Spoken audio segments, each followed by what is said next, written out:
तर तुम्हाला मॅकडॉनल्ड्स आणि बर्गर किंग तर माहितीच असेल, तसाच हा बर्गर सिंग इंडियन कॉपी आहे बर्गर किंगची. तर त्यांचा हा बेसिक निकू सिंग चिकन बर्गर आहे. तर ओपन केल्यावर आतमध्ये ही त्यांची पॅटी नेहमीचा हा बर्गर बन, तीळ वगैरे लावलेला. आतमध्ये ते कांदा आणि लेटस आणि सॉस आणि ती एक टिपिकल पॅटी असते ती.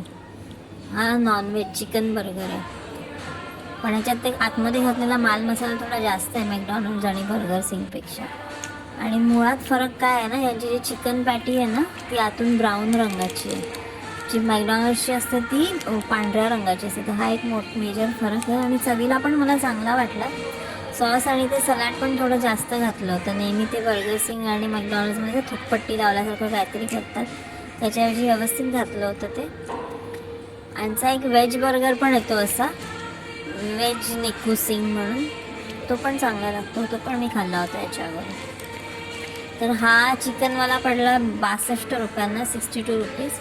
आणि व्हेजवाला असतो तो 42 म्हणजे 42 रुपयांना.